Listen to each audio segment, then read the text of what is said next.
to a food program. Today, I helped someone connect with mental health supports. Today, I helped a couple struggling to pay their bills access financial aid. Every day, 211 navigators connect Canadians to critical government and community programs and services. 211. Help starts here. I still remember the games, the laughter, the footsteps through the hallway. I'll never forget the hard times. Every day I come back from work, it's always like this. We're yelling in front of the kids. The help we needed. How far we've come.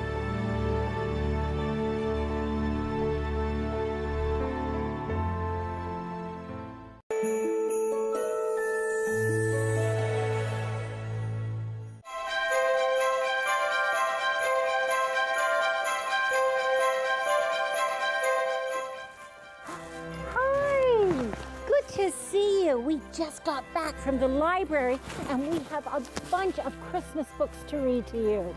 We can't wait. Come on in. Here we go.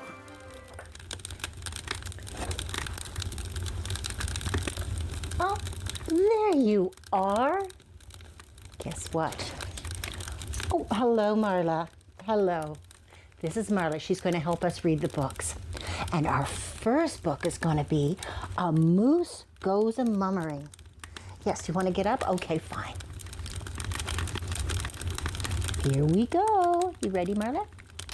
Chris Moose loved Christmas. All year he dreamed of caroling, stuffing himself with his favorite foods, and mummering. Even if everyone always guessed who he was, this year would be different. He was finally going to trick all his neighbors and friends. The first night of Christmas, Chris chuckled and disguised himself with branches he collected for months. No one would know there was a moose inside this spruce. Knock, knock, knock. Any mummers allowed in? Chris called. 2 giggling geese invited him in. Chris tried not to laugh while they looked him over. On the first day of Christmas, we all see who you be. You're Chris Moose in a spruce tree. Maybe he needed a few more baubles. Happy to help, the geese promised to meet up with Chris at the hare's house the next night. See, they're going to help him. Knock, knock, knock. Any mummers allowed in? They all shouted. It's open, called a voice from the kitchen. Chris held his breath. Would they know it was him? The hare's whiskers twitched. On the second day of Christmas, we all see who you be. 2 geese in gloves, and you're Chris Moose in a spruce tree. Chris sighed. The hares thought he needed to step it up a bit. They decorated Chris just so and asked to join him the following night at the Eagles. Knock, knock, knock. Any mummers allowed in? Everybody called. 4 bald birds looked at the mummers and then back at each other. Now, where do you belong to? They asked. Gander, a moose fibbed. The eagles shook their heads. On the 3rd day of Christmas, we all see who you be. 3 gray hares, 2 geese in gloves, and you're Chris Moose in a spruce tree. Chris' bows drooped, but the eagles had a fabulous idea. They spruced Chris up so the ducks wouldn't recognize him the next night. Knock, knock, knock. Any mummers allowed in? 5 baby ducks took 5 long looks at the mummers. Chris didn't move a needle until the ducklings quacked. On the 4th day of Christmas, we all see who you be. 4 falling birds, 3 gray hares, 2 geese in gloves, and you're Chris Moose in a spruce tree. Chris groaned. Perhaps a dusting of snow might do the trick. The ducks, all aflutter, decided to join Chris when he visited the Puffins. Knock, knock, knock. Any mummers allowed in? 6 Puffins prodded their shivering visitors. Chris waited and wiggled. Surely this time no one would know him. But the Puffins sang out, "On the 5th day of Christmas, we all see who you be. 5 cold ducklings, 4 falling birds, 3 gray hares, 2 geese in gloves, and you're Chris Moose in a spruce tree." Not again, Chris moaned. A few icicles might make him harder to recognize. The Puffins admired their work and promised to bring the ugly stick to the squirrel's house. Knock, knock, knock. Any mummers allowed in? Everybody called. The Puffins played while 7 squirrels danced in circles and chattered. On the 6th day of Christmas, we all see who you be. 6 Puffins playing, 5 cold ducklings, 4 falling birds, 3 gray hares, 2 geese in gloves, and your Chris Moose in a spruce tree. Chris's heavy head fell. His antlers knocked over a bowl of nuts. The perfect touch. Knock, knock, knock. Any mummers allowed in? 8 polar bears served punch and tried to peer under masks. Chris was too clever to fall for that old trick. Still, the bears bellowed, "On the 7th day of Christmas, we all see who you be." 7 squirrels squelching, 6 Puffins playing, 5 cold ducklings, 4 falling birds, 3 gray hares, 2 geese in gloves, and your Chris Moose in a spruce tree. Chris was starting to lose his patience. He mustered a smile while the bears added berries to his costume. Knock, knock, knock. Any mummers allowed in? The group called. The mummers munched gingerbread as 9 pups sniffed around them. Chris shook with excitement but kept completely mum. On the 8th day of Christmas, we all see who you be. 8 bears a-fiddlin', 7 squirrels squelching, 6 Puffins playing, 5 cold ducklings, 4 falling birds, 3 gray hares, 2 geese in gloves, and your Chris Moose in a spruce tree. Oh, come on, Chris wailed. This was getting ridiculous. The pups pulled out lights for Chris's branches. That should do it. Knock, knock, knock. Any mummers allowed in? The friends all called. 10 lambs eyed them closely. Chris stared back, not blinking. Was he finally going to trick someone? The lamb's eyes lit up. On the 9th day of Christmas, we all see who you be. 9 puppies prancing, 8 bears a-fiddlin', 7 squirrels squelching, 6 Puffins playing, 5 cold ducklings, 4 falling birds, 3 gray hares, 2 geese in gloves, and your Chris Moose in a spruce tree. Chris's twinkle faded, but the lambs knew they had to bring back his sparkle. Knock, knock, knock. Any mummers allowed in? The otters peeked in pride until a muffin wangled the ugly stick. On the 10th day of Christmas, we all see who you be. 10 lambs a-sleeping, 9 puppies prancing, 8 bears a-fiddlin', 7 squirrels squelching, 6 Puffins playing, 5 cold ducklings, 4 falling birds, 3 gray hares, 2 geese in gloves, and your Chris Moose in a spruce tree. Chris raised his giant moose hoof to stomp. As he blew tinsel out of his eyes, the otters offered up some socks, some shells, and a smile, the finishing touch by. Knock, knock, knock. Any mummers allowed in? 12 busy beavers opened the door. Chris thought he would burst. There was no way they'd know him now. Until, on the 11th day of Christmas, we all see who you be.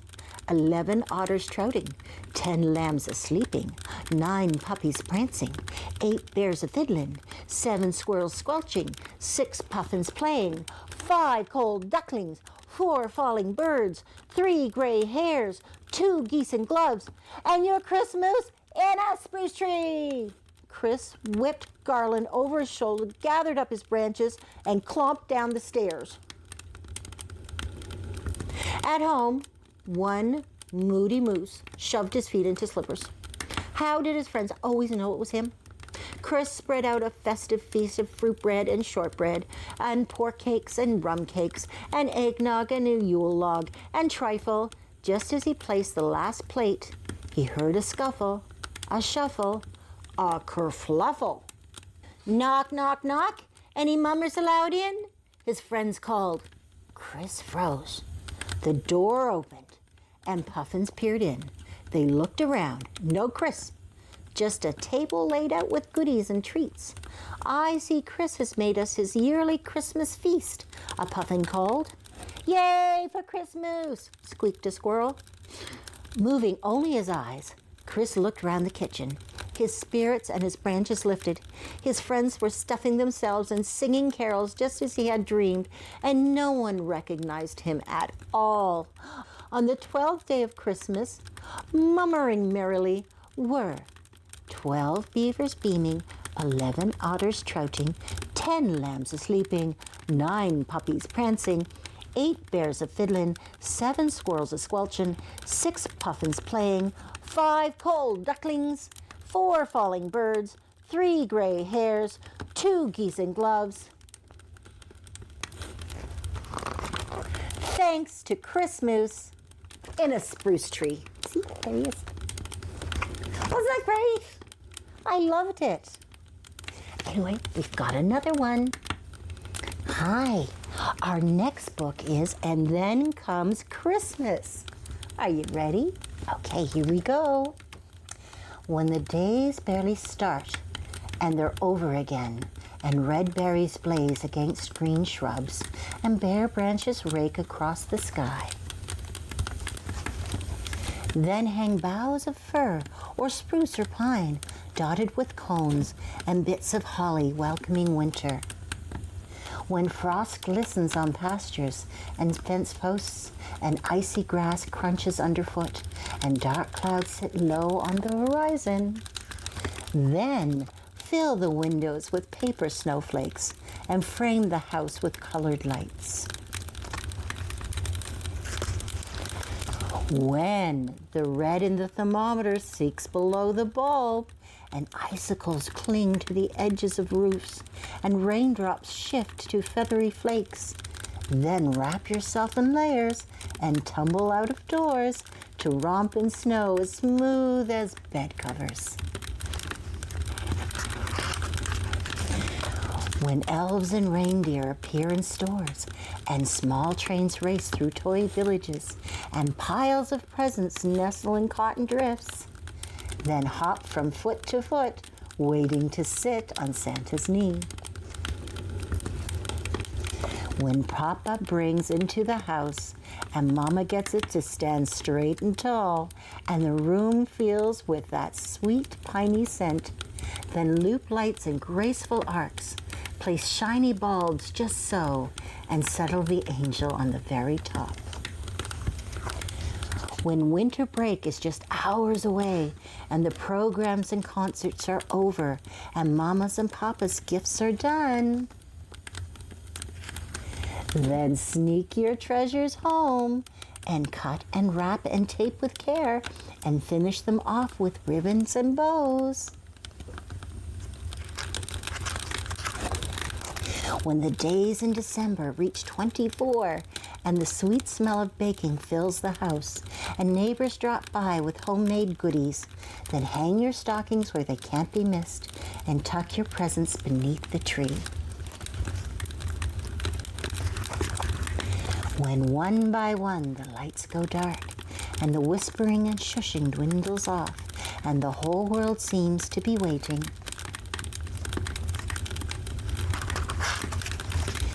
then lo and behold, it's Christmas morning. The milk and cookies and carrots are gone, the stockings are stuffed fat, and presents spilled out from under the tree, begging to be opened. And when Papa lights the fire and oohs and ahs and thank yous sound around the room and wrapping paper covers the floor, then gather at the table and bask in the magic of Christmas. Oh, that's lovely, isn't that? Do you think we have time for one more story? I think we have time for another story. I found this book, Christmas Wombat. Here we go. I'm a wombat. I live in Australia. My home is a hole in the ground. I enjoy sleeping, scratching, and eating, especially eating carrots. Slept, scratched, slept, ate grass. Dangly things bumped against my nose. Got rid of them. Smelled carrots. For Santa and the reindeer, straying creatures are eating my carrots. Fought major battle with strange creatures.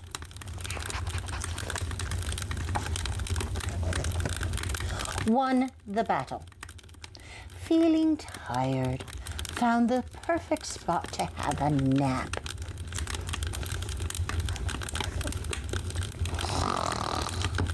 I smell carrots.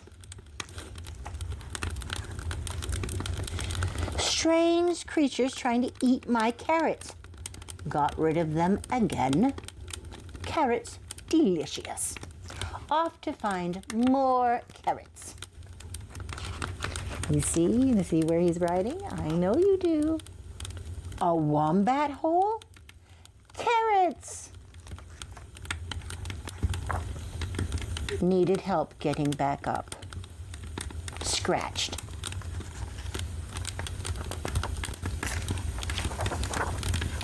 Have misjudged strange creatures. They can be useful for finding carrots. Never knew there were so many carrots in the world. Carrots! Carrots! My carrots! Where is he now?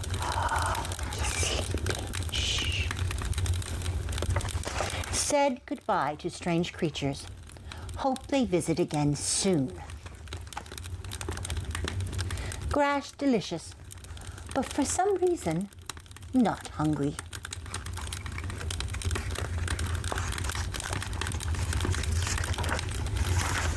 Slept.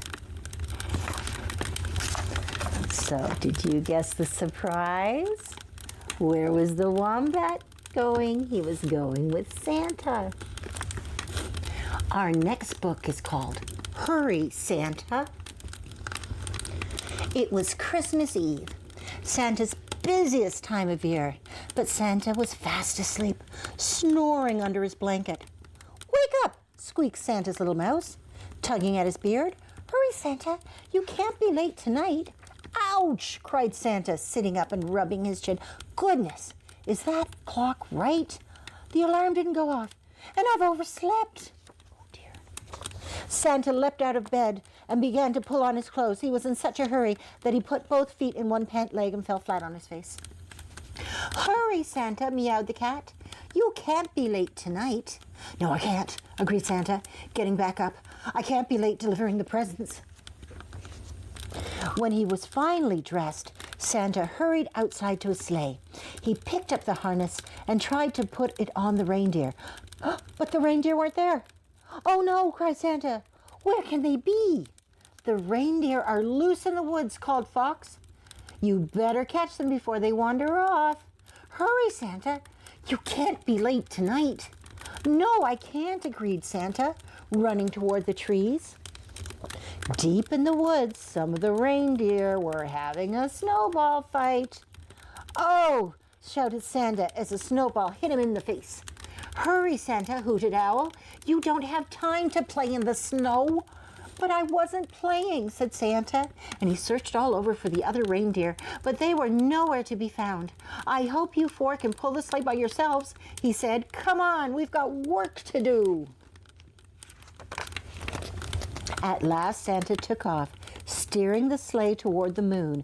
"Go, reindeer, go," he shouted. "We can't be late tonight." Around the world they flew, delivering their presents. "Down again," called Santa, turning the sleigh toward a farm. "Hurry, Santa," answered the reindeer. "We're miles from anywhere, and the night's almost over." "I'm doing my best," boomed Santa, flicking the reins. Before he knew what was happening, the reindeer quickened their pace. "Whoa!" Santa cried, but it was too late. Landing with a bump, the sleigh skidded crazily across the snow. "Oh dear!" cried Santa. Crash! The sleigh had gotten stuck in a giant snowdrift. Santa scrambled to his feet and rubbed his bruised bottom. "Nothing's broken," he said, "but we must hurry." When the reindeer had entangled themselves, they tried to dig out the sleigh. They tugged and pulled and pushed as hard as they could, but the sleigh was completely stuck in the snow. "It's no use," wailed the reindeer. "We can't move the sleigh on our own." "We must keep trying," said Santa. "The sky is getting lighter and we're running out of time." Suddenly, Santa heard a loud neigh. Trotting towards them was a very large horse. "Hurry, Santa," she neighed. "You still got presents to deliver. I'll help you move your sleigh." So they all pulled together, even Santa's little mouse. But it was no good. The sleigh was still stuck. "Hurry, Santa," called the rooster from the barnyard. "It's nearly morning." "I am trying to hurry," puffed Santa. "One more pull, everyone." At last the sleigh began to move, and Santa tumbled backward, cheering loudly. "Hurry, Santa," called all the animals. "The sun's rising. You've got to finish your rounds before the children wake up." "Yes," agreed Santa. "It's nearly Christmas Day." It was a close call, but by dawn, Santa had managed to deliver every present. Finally, he and the reindeer arrived back at the North Pole. "We did it," yawned Santa. He stopped talking and stared at his sack in dismay. At the very bottom was a present. "Oh no! How awful!" he cried. "I've forgotten someone." Then Santa saw that all the animals were laughing at him. "That present is for you," said the reindeer. "It's from all of us." "Hurry, Santa," added the little mouse. "You should open your present. It's Christmas Day." "Yes, I should," chuckled Santa. "Now I wonder what it is."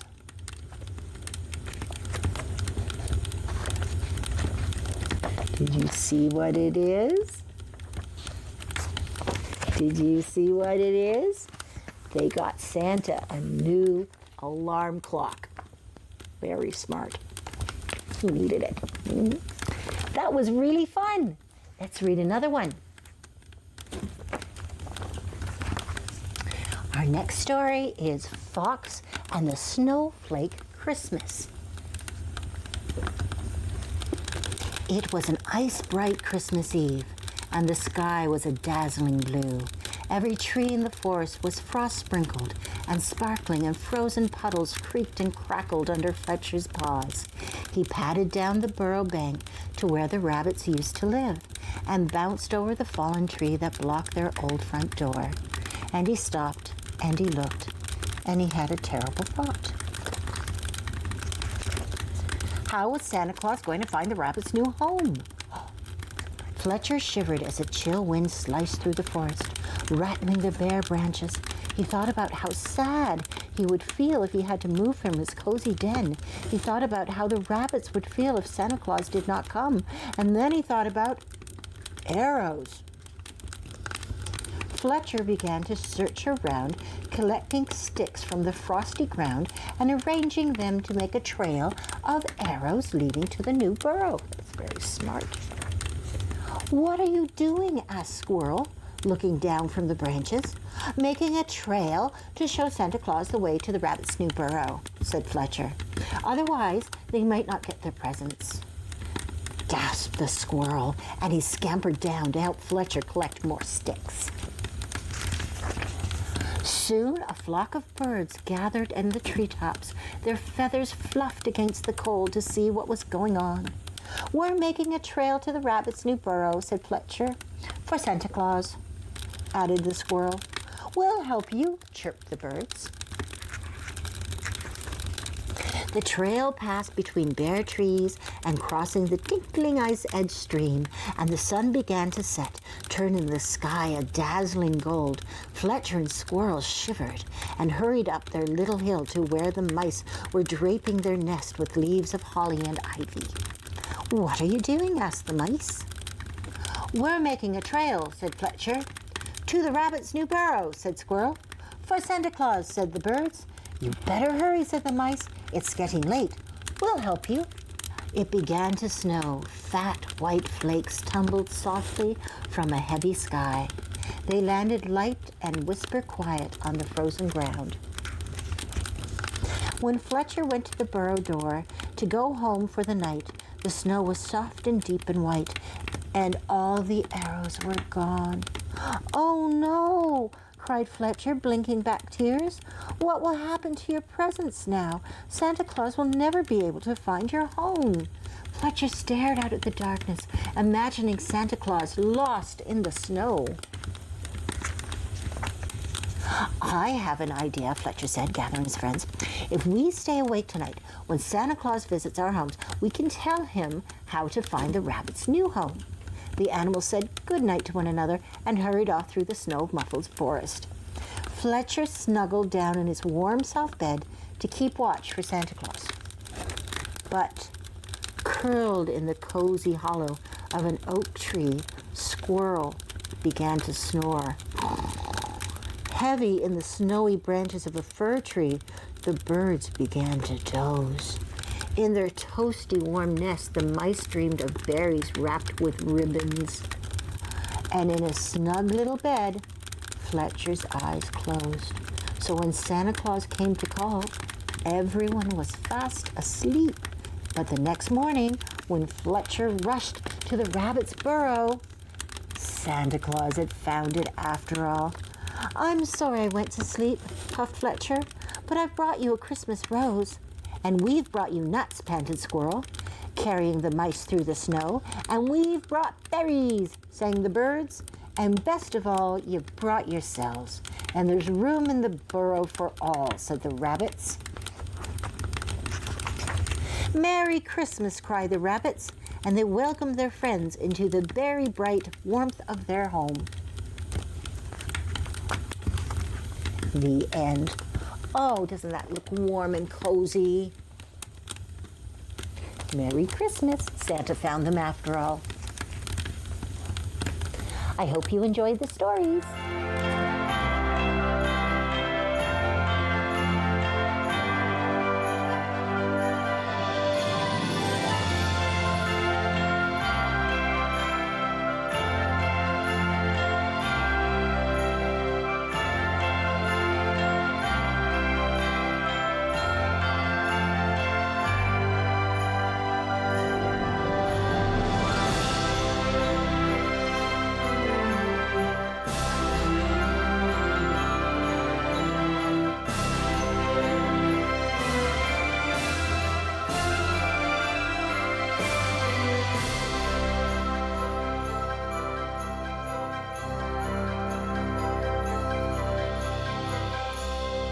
Provide feedback on this show or find out how you can get involved. Email us at comments@rogerspv.com or visit our website.